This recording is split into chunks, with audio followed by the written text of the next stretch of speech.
Oi pessoal, meu nome é Vladimir, sou trabalhador do Centro Espírita Unidade e Amor, da Santa Casa Santa, que nos dá a oportunidade de trabalho, de estudo.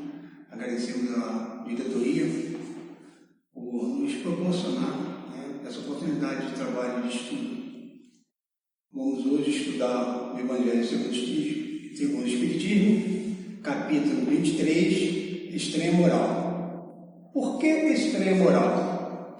Porque ao lermos os versículos desse capítulo, frases como odiar pai e mãe, abandonar pai e mãe, abandonar a família, a princípio, parece estranho, contraditório com o ensinamento de Jesus. Se nós não entendemos algumas lições do Cristo, não é problema das lições, e sim da nossa limitação de entendimento, de interpretação, de estudo. Nós precisamos contextualizar esses versículos.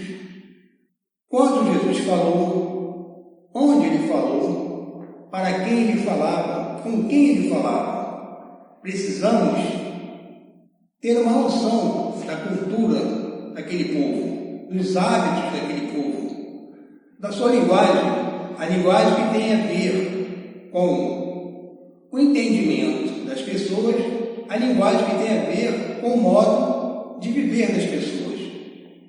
E Jesus utilizava uma linguagem que o povo poderia entender. Eis que surge o Espiritismo, o Consolador prometido por Jesus, essa doutrina abençoada que nos traz de forma clara e inequívoca os ensinamentos de Jesus. Allan Kardec coloca na introdução desse livro uma noção dos povos da época que Jesus viveu, que Jesus trouxe a sua mensagem, para que nós possamos entender esse contexto. Para que não tenhamos dúvida se Jesus cometeu equívoco, lembremos da questão 625 do Livro dos Espíritos, onde Allan Kardec faz a seguinte pergunta: qual o tipo mais perfeito que Deus ofereceu ao homem para lhe servir de guia modelo? A resposta dos Espíritos foi Jesus. Tendo Jesus o nosso guia modelo, ele não poderia se equivocar, ele não poderia errar.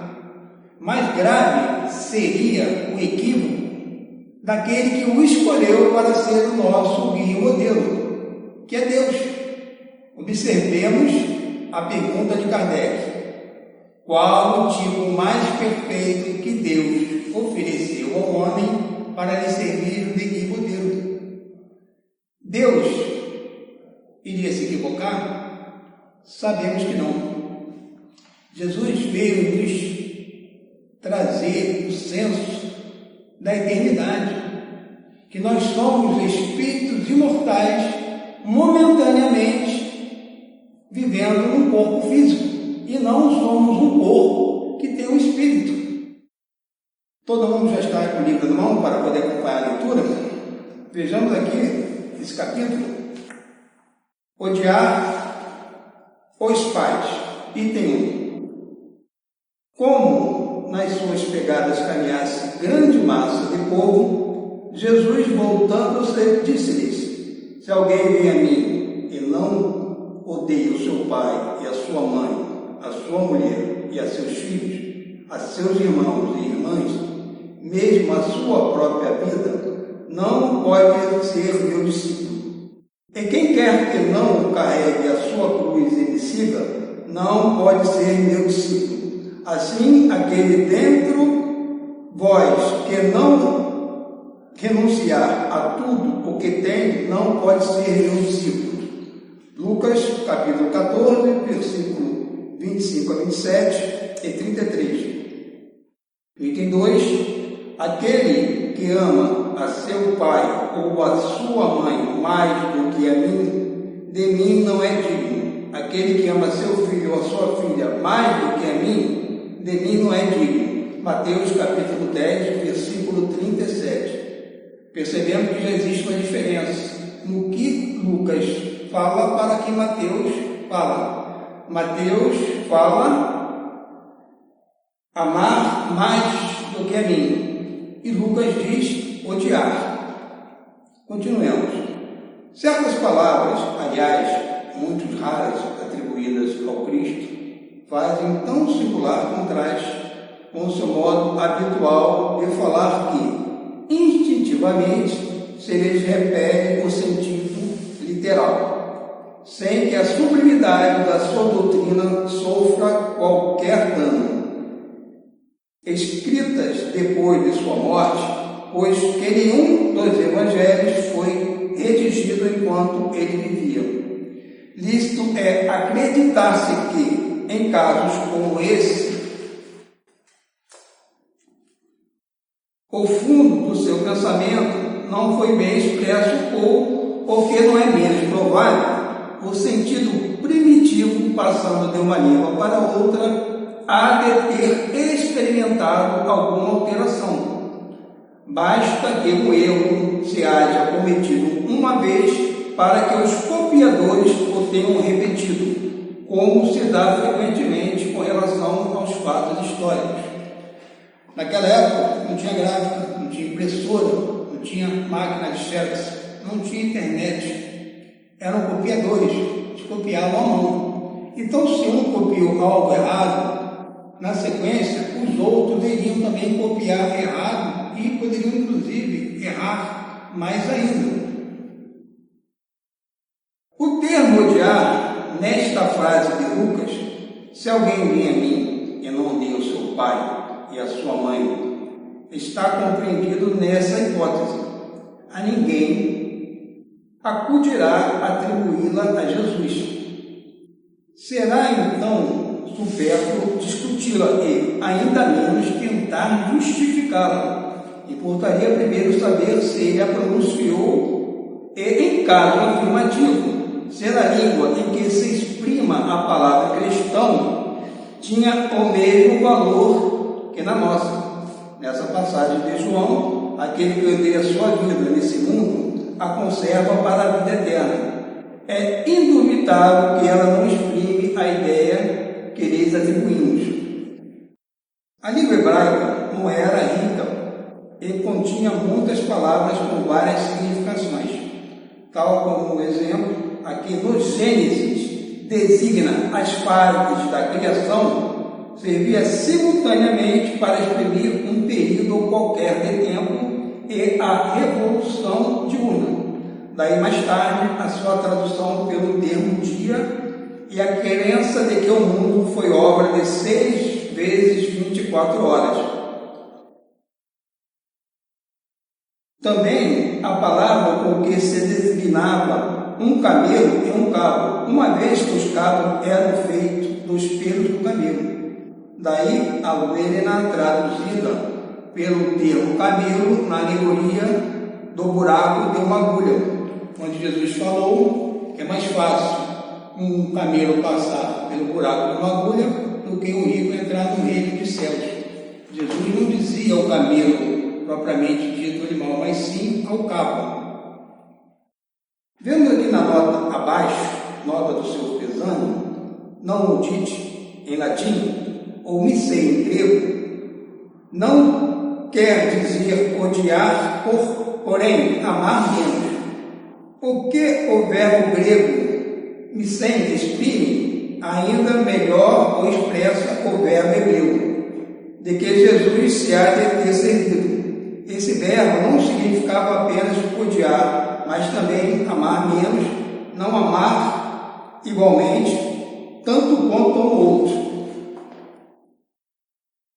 Vale destacar nessa nota a grandeza da unidade do nosso codificador, do nosso mestre Allan Kardec. Allan Kardec, de uma inteligência e de uma sabedoria incomensurável por nós, recorreu a um amigo, o Sr. Pesani, que conhecia mais profundamente o idioma para traduzir de forma mais clara para nós. Grande exemplo de humildade. E que muitos de nós nos achamos que sabemos muito, que sabemos mais que os outros, e Kardec, inclusive, fala aqui, a nota é assinada pelo senhor Pesani. Quando Jesus disse gostar mais de mim, amar mais a mim, ele quis dizer no sentido de dar mais atenção ao que ele nos trouxe, ao seu Evangelho. Porque o Evangelho do Cristo são as leis de Deus que regem o universo infinito. Vamos ver aqui, quando Lucas diz: e quem quer que não carregue a sua cruz e me siga, não pode ser meu discípulo. Vamos tocar por outra frase, dita por Lucas, no capítulo 9, versículo 27. Aquele que quiser vir após mim, negue-se a si mesmo, tome a cada dia a sua cruz e siga-me. Jesus diz: aquele que quiser vir a mim, ou seja, ir a Jesus é opcional, é da nossa vontade. Jesus não força ninguém a nada. Aquele que quiser vir após mim, ou seja, Jesus já está. Vir após mim para segui-lo, por isso ele é o nosso guia e modelo. E complementa: negue-se a si mesmo. Negar o seu ego, negar o egoísmo, o orgulho, a vaidade, negar os vícios, as paixões, negar o apego. Vale ressaltar que parte dos diálogos desses versículos, Jesus estava conversando intimamente com os seus discípulos, escolhidos.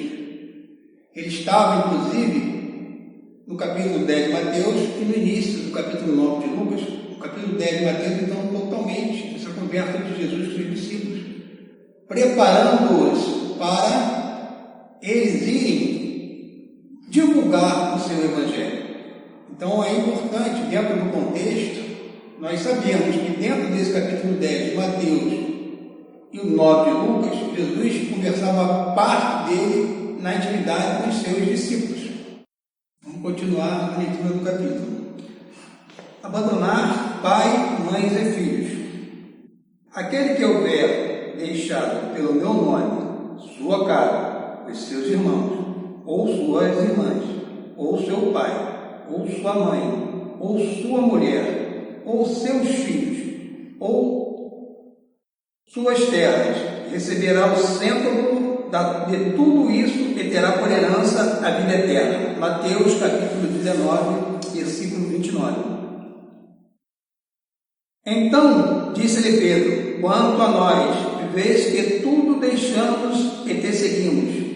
Jesus lhes observou: digo-vos em verdade que ninguém deixará pelo reino de Deus sua casa, ou sua mãe, ou seus irmãos, ou sua mulher, ou seus filhos, que não receba já neste mundo muito mais, e no século vindouro a vida eterna. Lucas capítulo 18, versículo 26 e 30. Disse-lhe outro: Senhor, eu te seguirei, mas permite que antes disponha do que tenho em minha casa. Jesus lhe respondeu: quem quer que, tendo posto a mão na charrua, olhar para trás, não está apto para o reino de Deus. Lucas capítulo 9, versículos 61 e 62. Sem discutir as palavras, deve-se aqui procurar o pensamento que era evidentemente este: os interesses da vida futura prevalecem sobre todos os interesses e todas as considerações humanas, porque esse pensamento está de acordo com a substância da doutrina de Jesus, ao passo que a ideia de uma renunciação à família seria a negação dessa doutrina. Não temos, aliás, sob as vistas, a aplicação dessas máximas no sacrifício dos interesses e das atenções das famílias aos da pátria? Censura-se, porventura, aquele que deixa seu pai, sua mãe, seus irmãos, sua mulher, seus filhos, para marchar em defesa do seu país? Não se lhe reconhece, ao contrário, um grande mérito em arrancar-se às doçuras do lar doméstico, aos liames da amizade para cumprir um dever? É que, então, há deveres que sobrelevam a outros deveres. Não impõe a lei à filha a obrigação de deixar os pais para acompanhar o esposo? Comigo no mundo os casos em que são necessárias as mais penosas separações. E no caso, inclusive, como diz aqui, das filhas, tanto filhas como os filhos, quando casam, não saem da casa dos seus pais, seria isso o abandono, não vão construir uma nova família e, consequentemente, eles não vão ter que dar mais atenção a essa família que eles estão criando. Nem por isso eles estão deixando de honrar ou estão abandonando os seus pais, deixando de amar os seus pais. Quantas pessoas, filhos, têm que sair de casa para trabalhar em outro estado, em outro país, eles abandonaram seus pais por isso? Mesmo os pais, às vezes, por necessidade, têm que sair para trabalhar em outro estado ou até em outro país, e deixa aqui a sua esposa, a sua filha, o seu filho e a sua família. Ele está abandonando? Claro que não. Aqui as coisas são consideradas apenas do ponto de vista terreno. O espiritismo nos faz ver de mais alto, mostrando serem os dois espíritos e não os do corpo, os verdadeiros laços de afeição. Que aqueles laços que se quebram pela separação, nem mesmo pela morte do corpo, que se robustecem na vida espiritual. O afastamento não diminui o respeito, nem a solicitude do filho para com os pais, nem a ternura destes para com aquele. Vê-se, portanto, que mesmo tomada ao pé da letra, excetuado o termo odiar, aquelas palavras não seriam uma negação do mandamento que prescreve ao homem honrar o seu pai e a sua mãe, nem do afeto paternal, com mais forte razão, não o seriam. Ser tomadas segundo o Espírito, tinha elas por fim mostrar, mediante uma hipérbole, um exagero, quão imperioso é para a criatura o dever de ocupar-se com a vida futura. Aliás, pouco chocantes havia de ser para um povo em uma época em que, como consequência dos costumes, os laços de família eram menos fortes do que no seio de uma civilização moral mais avançada. Esses laços, mais fracos dos povos primitivos, fortalecem-se com o desenvolvimento da sensibilidade e do senso moral. A própria separação é necessária ao progresso. Assim as famílias como as raças se abastardam, desde que se não entrecruzem, se não enxerguem uma nas outras. É essa uma lei da natureza, tanto no interesse do progresso moral quanto no do progresso físico. Aqui, as coisas são consideradas apenas do ponto de vista terreno. O Espiritismo nos faz ver de mais alto, mostrando serem os do Espírito e não os do corpo, os verdadeiros laços de afeição, que aqueles laços não se quebram pela separação, nem mesmo pela morte do corpo, que se robustecem na vida espiritual pela depuração do Espírito, verdade consoladora, na qual grande força aure as criaturas para suportarem as vicissitudes da vida. Está no capítulo 4, item 18 e capítulo 14, item 8, no livro dos Espíritos. Jesus não quis dizer que nós devemos despesar a nossa família. Não. Nós temos as nossas obrigações, as nossas questões morais, sim. Mas Ele veio nos dizer, nos trazer que nós somos espíritos imortais, que já existíamos antes desse corpo físico e que continuaremos a existir após a morte desse corpo físico. Jesus traz o elemento material e o elemento espiritual. E um dos grandes problemas para o nosso crescimento espiritual é o apego. Nós somos apegados aos bens materiais e nós somos apegados às pessoas. E isso é um grande empecilho para o nosso crescimento espiritual. No capítulo 17 do Livro dos Espíritos, Sede Perfeitos, no item 3, que fala sobre o homem do bem, tem uma frase que diz o seguinte: o homem de bem tem fé no futuro, razão pela qual ele coloca os bens espirituais acima dos bens transitórios. É difícil para nós cumprirmos, vivenciarmos os ensinamentos trazidos nesse capítulo por Jesus, mas nós temos um grande exemplo de que é possível. O grande apóstolo Paulo de Tarso, após a sua conversão na estrada de Damasco, abandonou o poder, abandonou a riqueza, abandonou o cargo no sinédrio, deixou a sua família, mas não abandonou a sua família. Paulo foi à casa do seu pai conversar com o seu pai, explicar para o seu pai que queria seguir Jesus, e o seu pai simplesmente o renegou e, pior, o expulsou de casa. E Paulo seguiu fielmente o caminho com Jesus e recebeu o cêntuplo como Jesus prometera a Pedro na vida espiritual.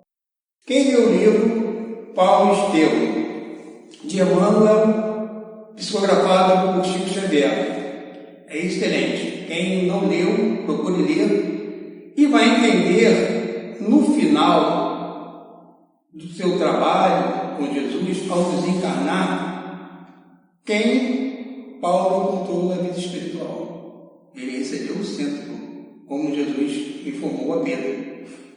Vamos para outro item. Deixai aos mortos o cuidado de enterrar seus mortos. Disse a outro: segue-me. E o outro respondeu: Senhor, consente que primeiro eu vá enterrar meu pai. Jesus lhe retrucou: deixais aos mortos o cuidado de enterrar seus mortos. Quanto a ti, vai anunciar o reino de Deus. Lucas capítulo 9, versículos 59 a 60.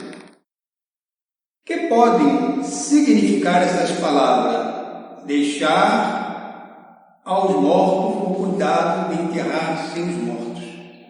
As considerações precedentes mostram, em primeiro lugar, que nas circunstâncias que foram proferidas não podiam conter censura aquele que considerava um dever de piedade filial ir sepultar seu pai.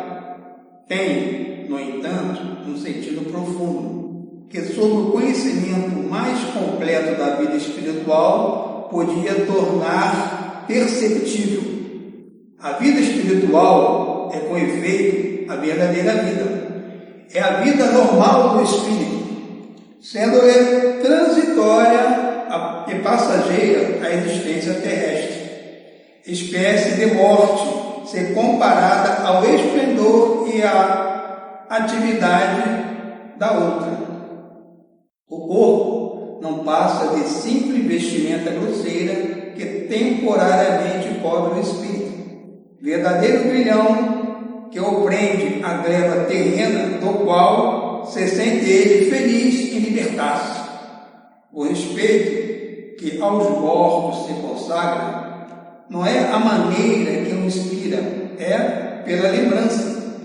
O espírito ausente, quem o infunde, ele é análogo àquele que se volta aos objetos que pertenciam, mas ele tocou e que as pessoas que lhe são afeiçoadas guardam como relíquias. Era isso o que aquele homem não podia por si mesmo compreender. Jesus nos ensina dizendo: não te preocupes com o corpo, pense antes no espírito. Vai ensinar o reino de Deus, vai dizer aos homens que a pátria deles não é a terra, mas o céu, porquanto somente lá transcorre a verdadeira vida. Ficou bem clara a explicação de Kardec.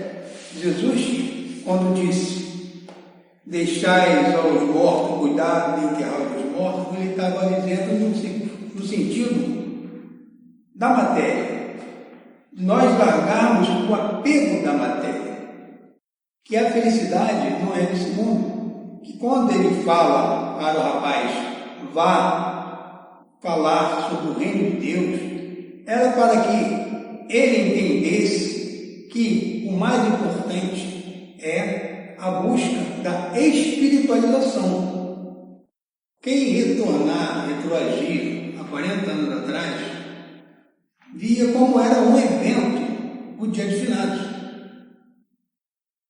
As ruas próximas aos cemitérios ficavam lotadas, as pessoas iam para lá com cal, com tinta, com flores, com retrato, com baldes de água para limpar as sepulturas, tudo presa ao material.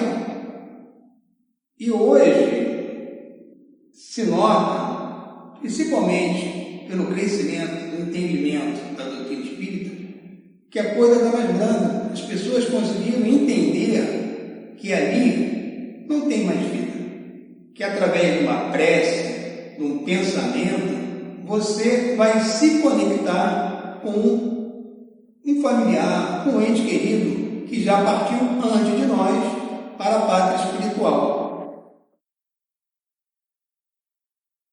Vamos ver agora o item 9.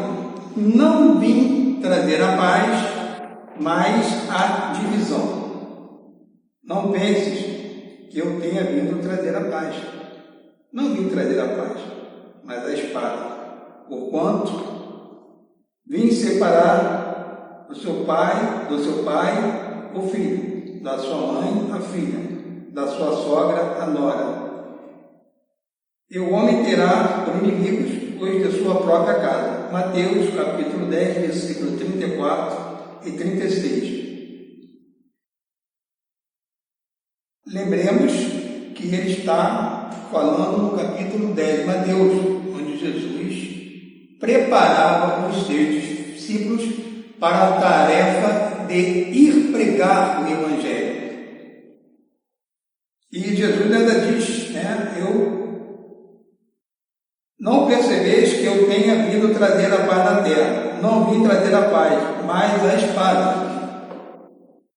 Se formos a João, capítulo 14, versículo 27, Jesus diz: a minha paz vos dou, mas não vou lá dou como o mundo. Então já vemos que Jesus lá atrás dizia que nos daria a sua paz. E aqui ele diz que não veio trazer a paz, no sentido da paz exterior. Hoje você tem paz porque trabalha, porque tem dinheiro, mas está sem saúde, você perde a paz. Então Jesus vem trazer para nós a paz interior, que nada no exterior vai fazer com que nós percamos essa paz. Um grande exemplo dos próprios discípulos dele. Todos foram perseguidos, ultrajados, tiveram mortes violentas, mas mantinham a serenidade e a paz que já estava dentro deles. Um grande exemplo foram os seus discípulos. Foram humilhados, maltratados, inclusive tiveram mortes violentas, com exceção de João. E todos iam serenamente, em paz, para os seus martírios. Vamos ler o item 10. Vim para lançar fogo à terra, o que é o que desejo, senão que ele se acenda. Tenho que ser batizado com um batismo, e quando me sinto desejoso de que ele se cumpra. Vim para lançar fogo à terra. Fogo na terra, no nosso mundo interior. O fogo que queima o velho, que queima o impuro, mas acende a luz. É o fogo purificador, o fogo do nosso combate interior. Continuando a leitura. Julgais que eu tenha vindo trazer paz na terra? Não, eu vos afirmo, ao contrário, vim trazer a divisão. Pois, doravante, se acharem numa casa 5 pessoas, estarão elas divididas uma com as outras, 3 contra 2 e 2 contra 3. O pai estará em divisão com o filho e o filho com o pai, a mãe com a filha e a filha com a mãe, a sogra com a nora e a nora com a sogra. Lucas capítulo 12, versículo 49 a 53. Será mesmo possível que Jesus, a personificação da doçura e da bondade, que não cessou de pregar o amor ao próximo, haja dito: não vim trazer a paz, mas a espada? Vim separar do pai e do filho, da esposa, do esposo à esposa? Vim lançar fogo à terra e tenho pressa de que ele se acenda? Não estarão essas palavras em contradição flagrante com os seus ensinos? Não haverá blasfêmia em lhe atribuírem a linguagem de um conquistador sanguinário e devastador? Não há blasfêmia, nem contradição nessas palavras, pois foi ele mesmo quem as pronunciou, e elas dão testemunho da sua alta sabedoria. Apenas um pouco equívoca a forma não lhe exprime com exatidão o pensamento, porque deu lugar a que se enganassem relativamente ao verdadeiro sentido delas. Tomadas a letra, tenderiam a transformar a sua missão, toda de paz, noutra de perturbação e discórdia, consequência absurda, que o bom senso repele por quanto Jesus não podia desmentir-se. Toda ideia nova, forçosamente, encontra oposição. Em nenhuma há que se implante sem lutas.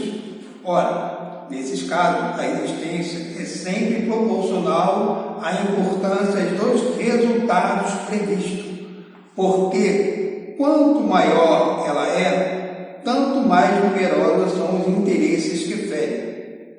Se for notoriamente falsa, se a julgam isenta de consequências, ninguém se alarma. Deixam-na todas passar, certos de que lhes falta vitalidade.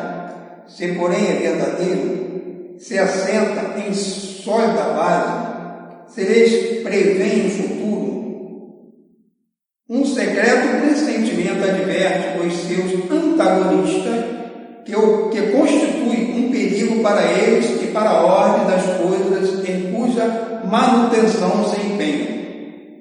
Atiram-se, então, contra ela e contra os seus adeptos. Assim, pois, a medida da importância e dos resultados de uma ideia nova se encontra na emoção que o seu aparecimento causa, na violência da oposição que provoca, bem como no grau e na persistência da ira de seus adversários. Podemos relembrar, em 1961, quando, em praça pública, em Barcelona, na Espanha, foram queimados vários livros dos espíritos, justamente os seus antagonistas, porque já viam nele algo que iria prejudicar os seus interesses em função da claridade e das verdades que traziam. Jesus vinha proclamar uma doutrina que solaparia pela base dos abusos de que viviam os fariseus, os escribas e os sacerdotes do seu tempo. Imolavam, portanto, certo de que, matando o homem, matariam a ideia. Esta, porém, sobreviveu, porque era verdadeira. Engrandeceu-se, porque correspondia aos desígnios de Deus, e nascido num pequeno e obscuro burgo da Judéia, foi plantar o seu estandarte na capital mesma do mundo pagão, em face dos seus mais encarniçados inimigos, daqueles que mais porfiavam em combatê-la, porque subvertia crenças seculares a que eles se apegavam muito mais por interesse que por convicção. Lutas das mais terríveis esperavam pelos seus apóstolos. Foram inumeráveis as vítimas. A ideia, no entanto, avolumou-se sempre e triunfou, porque, como verdade, sobrelevava as que a precederam. E, passados esses 2 mil anos, vamos nós aí diante do Evangelho do Cristo, diante do Consolador prometido, da doutrina espírita, lembrando de forma mais clara o ensinamento do mestre Galileu. No item 14, é de notar-se que o cristianismo surgiu quando o paganismo já entrara em declínio e se debatia contra as luzes da razão. Ainda era praticado por forma a crença, porém, desaparecera, apenas o interesse pessoal o sustentava. Ora, é tenaz o interesse, jamais cede à evidência. Irrita-se tanto mais quanto mais peremptórios e demonstrativos de seu erro são os argumentos que se lhe opõem. Sabe ele muito bem que está errado, mas isso não o abala, porquanto a verdadeira fé não lhe está na alma. O que mais teme é a luz, que dá vista aos cegos. É-lhe proveitoso o erro, ele se lhe agarra e o defende. Sócrates também não ensinara uma doutrina até certo ponto análoga à do Cristo, porque não prevaleceu naquela época a sua doutrina, no seio de um dos povos mais inteligentes da terra, e que ainda não chegara o tempo. Ele se viu numa terra não lavrada, o paganismo ainda se não achava gasto. O Cristo recebeu em propício tempo a sua missão. Muito faltava, é certo, para que todos os homens da sua época estivessem à altura das ideias cristãs, mas havia entre eles uma opinião mais geral para as assimilar, pois que já se começava a sentir o vazio que as crenças vulgares deixavam na alma. Sócrates e Platão haviam aberto o caminho e predispostos os espíritos. Sócrates e Platão, precursores da ideia cristã. Está na introdução desse livro, do Evangelho segundo o Espiritismo. No item 15, infelizmente, os adeptos da nova doutrina não se entenderam quanto à interpretação das palavras do Mestre, velada a mais das vezes pela alegoria e pelas figuras da linguagem. Daí o nascerem sem demora numerosas seitas, pretendendo todas possuir exclusivamente a verdade e o não bastarem 18 séculos para pô-las de acordo. Item 15. Infelizmente, os adeptos da nova doutrina não se entenderam quanto à interpretação das palavras do Mestre, veladas as mais das vezes pela alegoria e pelas figuras da linguagem. Daí ao nascerem, sem demora, numerosas seitas, pretendendo todas possuir exclusivamente a verdade, e ou não bastasse 18 séculos para pô-las de acordo. 18 séculos foi quando chegou para a gente a doutrina espírita. Vencedores do paganismo, os cristãos, de perseguidos que eram, fizeram-se perseguidores. A ferro e a fogo foi que se puseram a plantar a cruz do Cordeiro sem mácula nos dois mundos. É fato constante que as guerras de religião foram as mais cruéis, mais vítimas causaram do que as guerras políticas. Em nenhuma outra se praticaram tantos atos de atrocidade e de barbárie. Vamos para o item 16. Quando Jesus declara, não creias que eu tenha vindo trazer a paz, mas sim a divisão, seu pensamento era esse: não creias que a minha doutrina se estabeleça pacificamente. Ela trará lutas sangrentas, tendo por pretexto o meu nome. Porque os homens não me terão compreendido, ou não me terão querido compreender. Os irmãos separados pelas suas respectivas crenças desembaiarão as espadas um contra o outro, e a divisão reinará no seio de uma mesma família, cujos membros não partilhem da mesma crença. Vim lançar fogo à terra para eles ungi-la dos erros e dos preconceitos, do mesmo modo que se põe fogo a um campo para destruir nele as ervas más. E tenho pressa de que o fogo se acenda para que a depuração seja mais rápida, visto que do conflito sairá triunfante a verdade. Vamos agora ao item, pular para o item 17. Depois, quem não leu, leia e leiam cada parte desse capítulo com calma para entenderem melhor. O Espiritismo vem realizar na época prevista as promessas do Cristo. Entretanto, não pode fazer sem destruir os abusos. Como Jesus, ele topa com o orgulho, o egoísmo, a ambição, a cupidez, o fanatismo cego, os quais, levados às suas últimas trincheiras, tentam barrar o caminho e lhes suscitam entraves e perseguições. Também ele, portanto, tem de combater, mas o tempo das lutas e das perseguições sanguinolentas passou.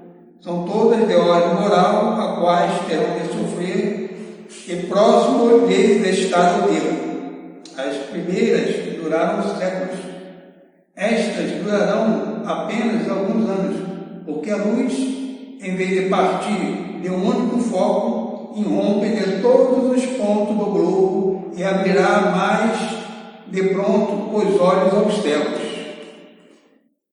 O item 18. Essas palavras de Jesus devem, pois, entender-se com referência às cóleras que a sua doutrina provocaria, aos conflitos momentâneos a que ia dar causa, às lutas que teria que sustentar antes de se firmar, como aconteceu aos hebreus antes de entrarem na terra prometida, e não como decorrente de um desígnio premeditado de sua parte de semear a desordem e a confusão. O mal vinha dos homens, e não dele, que era como médico que se apresenta para curar, mas cujos remédios provocam uma crise salutar, atacando os maus humores do doente.